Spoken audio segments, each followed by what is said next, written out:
The Universal Wrestling Federation was owner Bill Watts' attempt at taking his Mid-South wrestling promotion to a national level in 1986. The attempt failed, and in 1987, Watts sold the organization to Jim Crockett Promotions, and it became part of what would later be known as World Championship Wrestling. The promotion had started out as an NWA Territory known as NWA Tri-State. Founded by former Territory wrestler Leroy McGuirk in the early 1950s, Tri-State promoted in Oklahoma, Arkansas, Louisiana, and Mississippi, the same area that Mid-South Wrestling ran before attempting to go national. In 1990, Herb Abrams started an unrelated wrestling promotion with the same name. It was 1979. For the first time in history, a woman was elected Prime Minister in the United Kingdom. As technology became smaller, Sony released the Sony Walkman costing $200 each. The average cost of a new house was $58,000. Michael Jackson dropped his breakthrough album, Off the Wall. Superman the movie hit the big screen. Pontiac Firebird released its 10th year anniversary edition. And Bill Watts bought out the Tri-State Wrestling Circuit from Leroy McGuirk and renamed the circuit Mid-South Wrestling Association.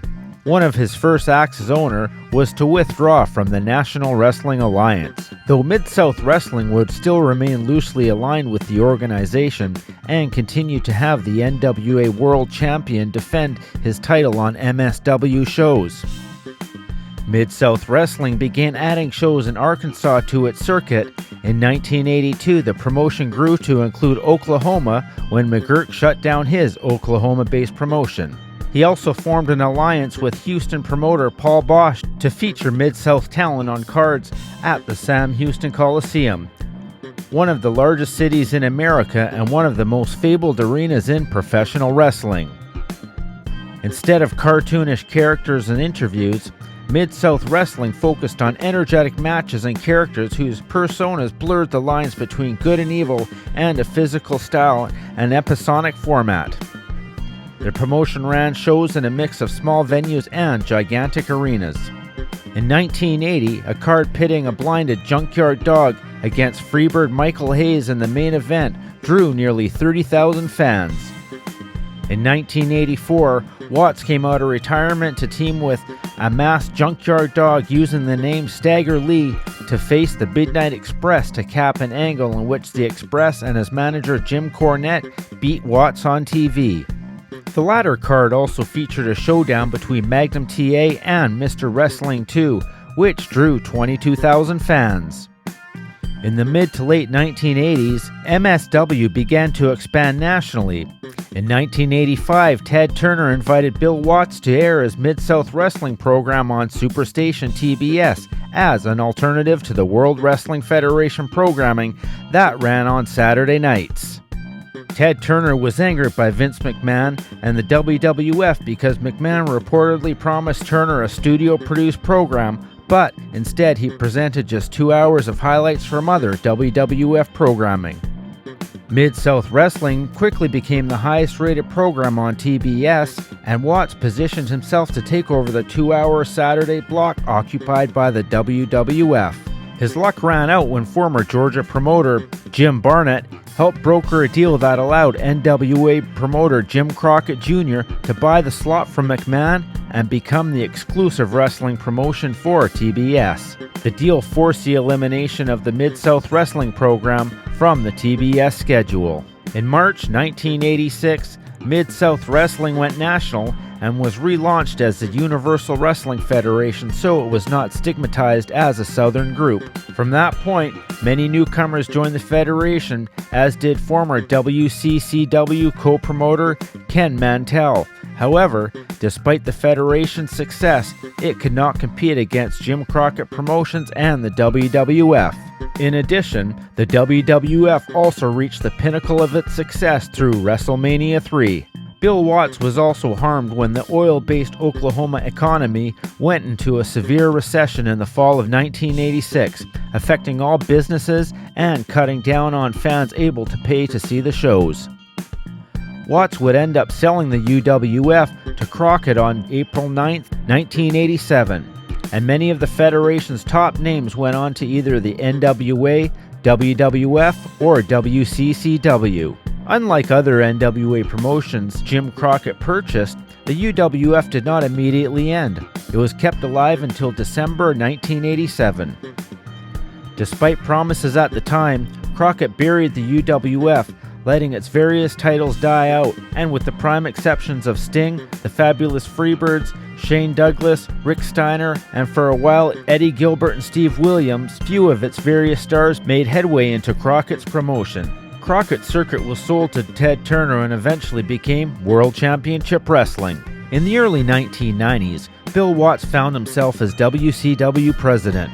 WWE acquired most of the Mid-South UWF archive for its WWE Libraries collection in 2012. The exception to this is Mid-South UWF matches that were filmed for Houston Wrestling, the wrestling program produced by Houston wrestling promoter Paul Bosch for local independent station KHTV, and whose archive is now owned by Bosch's estate. Select episodes of Mid-South are available for viewing on the WWE Network. The Battle of New Orleans was a long-playing brawl between Eddie Gilbert, Terry Taylor, Chris Adams, and Sting, which spilled out into the concession area. Beer kegs, chairs, tables, popcorn machine, and anything the four wrestlers could get their hands on were used in the brawl, which lasted nearly 15 minutes. Sting and Gilbert often fought outside the ring when Rick Steiner came in and piledrove Shane Douglas. With Taylor on top, referee Randy Anderson made the pinfall. Later, Adams came out and told Anderson what had happened, which prompted Gilbert and Taylor to gang up on Adams. Sting came in to even the sides, and that resulted in an all-out brawl outside the ring. Eddie Gilbert was the mastermind of this famous angle and received huge praise from fellow promoters and wrestlers.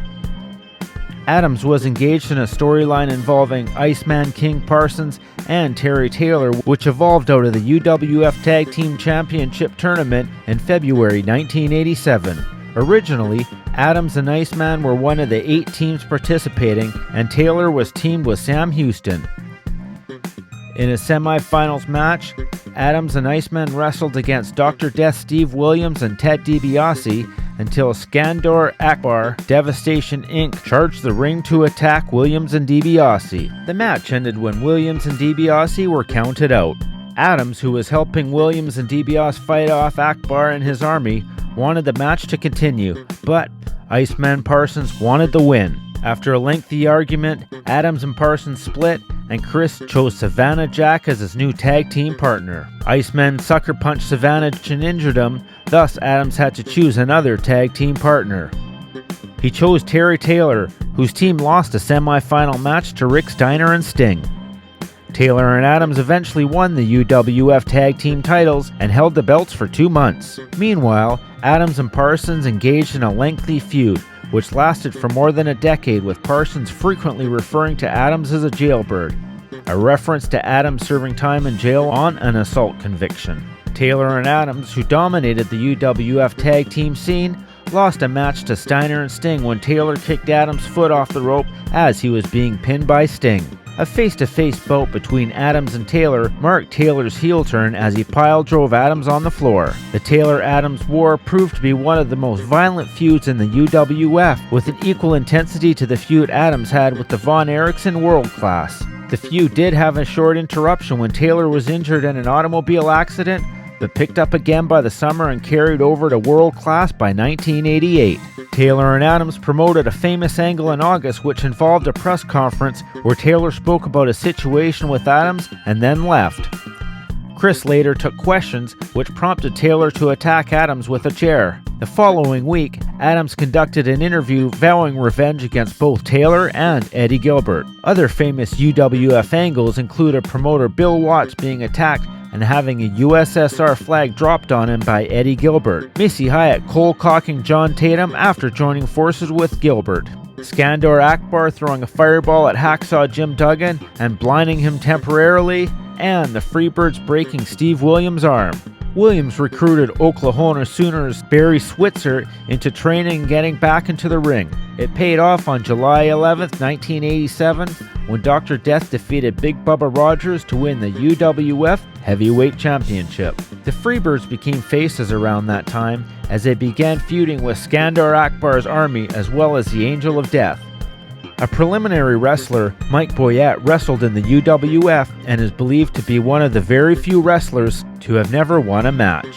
Video editors for the show even put together a music video of his various losses in the ring, set to the Little River Band song Lonesome Loser.